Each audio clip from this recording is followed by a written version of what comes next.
Hello again, Roadrunners. The next thing we want you to know about as you're getting ready to register is the amount of time that college can typically take for students. Spoiler alert, it's more than most people usually think it'll be. I know it was that way for me.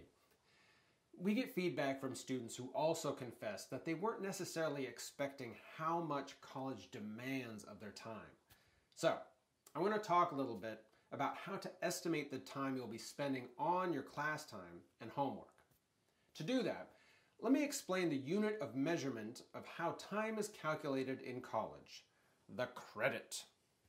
The word credit means many things, but in college it means something very specific. You'll sometimes hear people call it a credit hour, and here's why. 1 credit is equal to about 1 hour of class time per week, meaning that a 3-credit class meets for about 3 hours total per week. 5-credit class meets for about 5 hours per week. So if a credit is the amount of time you spend in class, you might look at your class schedule and see anywhere between 6 to 15 credits and think, well, that's only about 6 to 15 hours per week. True, but time in class is only one part of the picture. Most work is done outside of your class time.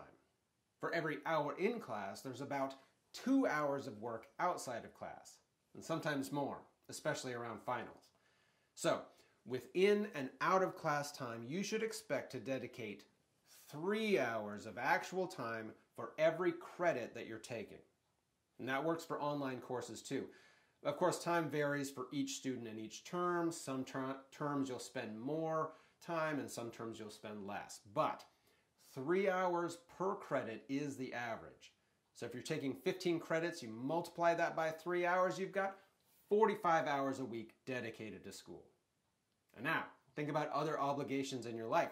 How much are you working a job or taking care of someone like kids or parents or siblings? What's your personal threshold for being busy or not busy? You know you the best, so you're the best judge of how many credits you should probably take on in order to maintain the best school, work, life balance and do as well as you can at LBCC. But there's another layer when you're thinking about credits, and that's not only how much time they will take you during any given term, but also how does your credit load impact how long you'll be going to school. Every associate's degree requires about 90 credits of coursework total. Which courses are required depends on the specific program or major that you choose, but they all require about 90 credits. You often hear people call an associate's degree a 2-year degree, but how long it takes depends on the classes you start in, what you're studying, and how many credits you take per term. So, let's break it down. 90 credits over 2 years. That's about 45 credits per year, right? We have 4 terms every year at LBCC, but typically students take courses in fall, winter, and spring. So that's 3 terms per year, 45 credits in that year. If my math works out, that's about 15 credits per term on average to finish a 90-credit associate's degree in 2 years. Remember what I said about credit hours being more like 3 hours and a 15-credit course load being like 45 hours of schoolwork per week? That's being a full-time student, which definitely seems like a full-time job, doesn't it? So, now that works out for some students and it doesn't work for others. I mean, it's up to you to determine how many credits you take. But just remember, a 90-credit degree, it's not necessarily a 2-year degree.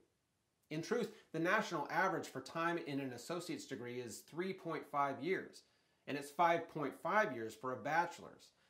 Remember, that's an average. Some people do it in less, 1.5 years. Some people take 1 class per term for 10 years.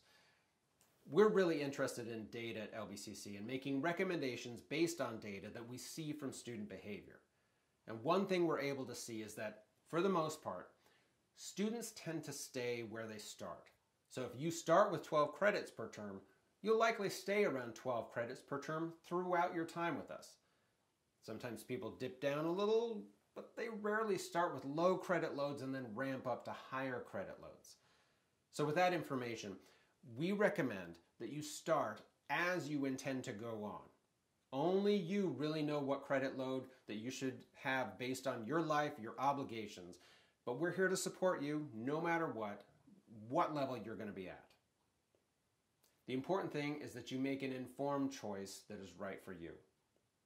And now that you have that information, you can pick up the credit load that fits with your life and your goals. There's no right or wrong, it's just whatever works for you. Okay, that's it for this section. Just answer the questions in the quiz and you'll unlock the next section. I'll see you there.